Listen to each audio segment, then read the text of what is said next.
Hi everyone, I am very happy to be able to share with you one of my most profound moments in my life that changed me forever. There are 7 tapes you will be listening to. Welcome back. You are listening to the Alien Upgrades tapes. This is tape 3, The Paris Connection. You're still hearing my story, voiced through Oriah Mirza's cloned voice. What happened in Paris changed my understanding of reality. I have 5 children. As of this original story taping, my oldest is 32 and my youngest is 19. They know me to be kind of unusual anyway, so they're not really surprised that I'm sharing this. I talked to them about what happened to me and told them I'm going to be sharing my story publicly, so I know that now is the time to do it, because this is the time when more disclosure is happening, and it's important we all share. People are getting more desensitized to hearing alien abduction stories, I've noticed. It's becoming, on one side, a phenomenon where people don't know what's real. If it's a real story of Bigfoot or aliens or anything. I know there are a lot of people who don't believe in the alien phenomenon. And honestly, I never cared either way. I'll just start the story now, which started in Paris. And if you don't know, urban sightings are frequently reported around Paris, especially strange lights, aerial anomalies, and drone-like silent craft. Many appear over public parks, the Seine, or near airports.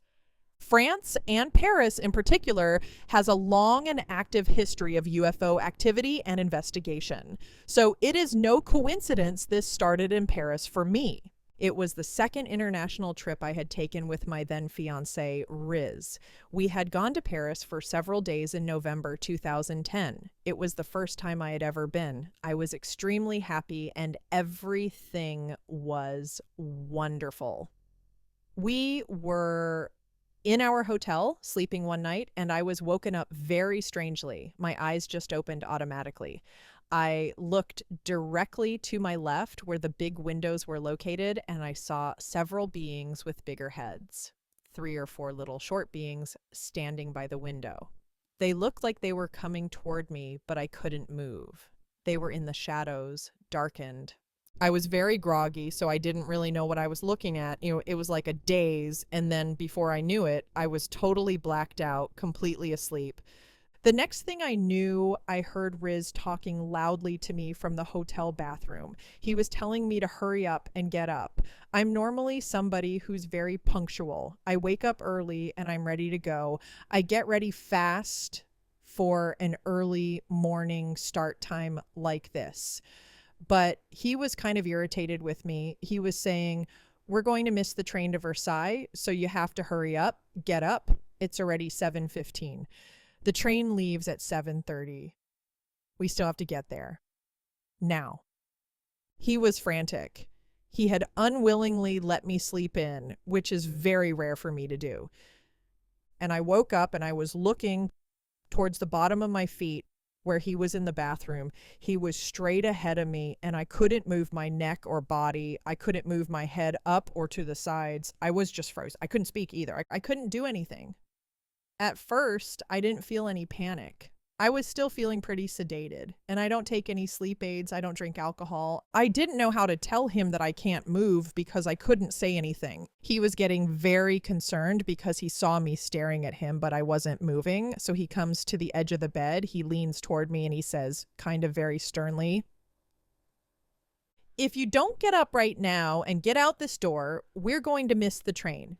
This is our chance to visit Versailles. It's the only train to Versailles. We have to catch it. Or you're not going to get to see it. Hurry up!" I just then realized something was really wrong with me, but not in a physical health way. I wasn't having a seizure or an attack. I knew something was, like I wasn't alone. I felt something was inhabiting my body, and I didn't know what it was. And I didn't remember immediately the aliens from the night before. Not at that very moment. But something started to activate. My adrenaline kicked in just then because I realized there was a problem. Something was indeed inside my body And I'd never experienced that before. I felt like lead weight, like 1,000 pounds, and I couldn't really get up. I didn't know how to move my body or limbs, but something told me, give it everything you have. Just push forward. I gave it everything I had and managed to swing my heavy lead legs over the edge of the bed and stand up. It was like I was moving this 2,000-pound body. I don't even remember how I got my clothes on. It was surreal.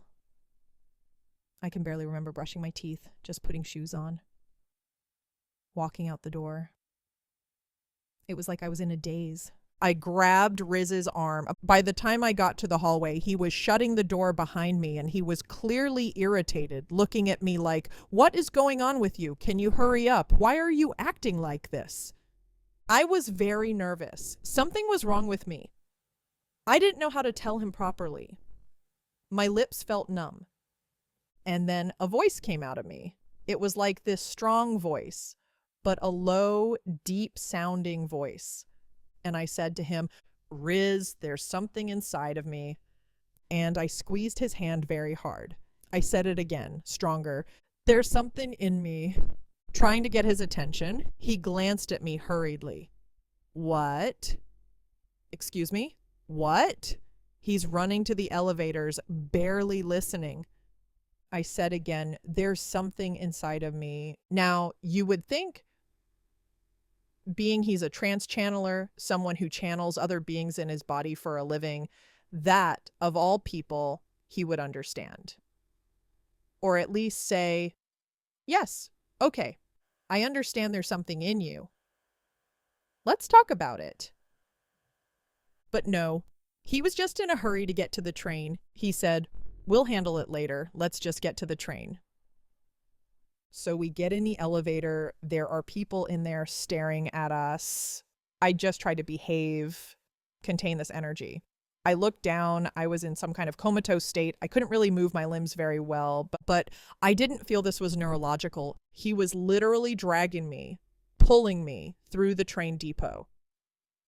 We got to the ticket counter. He's so irritated with my behavior, but there was nothing he could do. He says, "When we get on the train, we will get to the bottom of this." It was just like a daze in slow motion.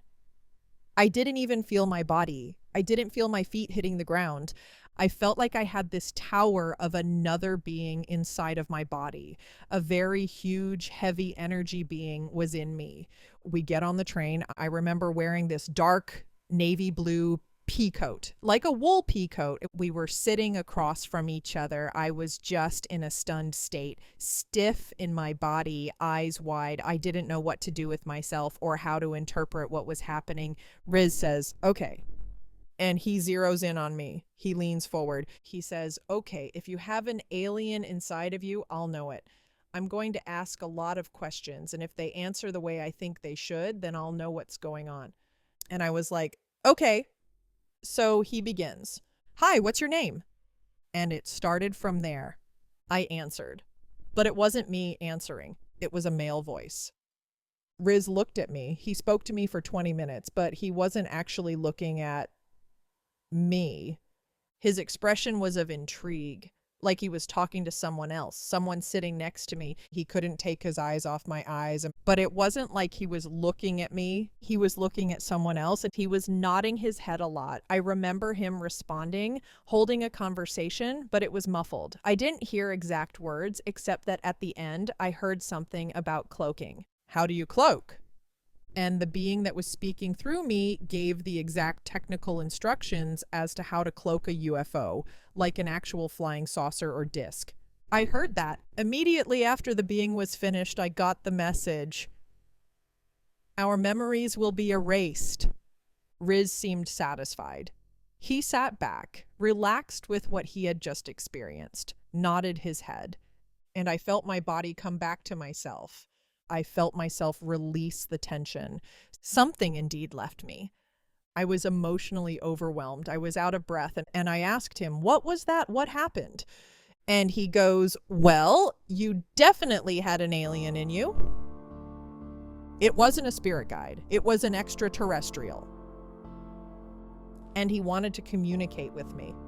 I asked him a lot of technical questions, and he answered in a way that only an alien would answer, and I would know, so it was real. This was definitely not you, for sure. And he knew a lot of technical things that haven't even been invented yet. And I told him that I remembered the cloaking part, talking about the technical aspects and how our memories would be erased, which they were, at the same time. And we looked at each other when it happened. It happened to us both. He was profoundly moved by the information he heard. He said it was extraordinary. We were not actually able to relay to each other the part about the technical aspects of how to make the cloaking mechanism happen. I thought my alien experience was over. We enjoyed the rest of our trip in Paris, but I was still a little taken aback, not acting quite like myself directly after for the rest of the day, because it was a strange experience. I thought that was the only thing that was going to happen. That was tape 3. Some truths can only be revealed when you're far from home. But what came next was beyond anything I could imagine.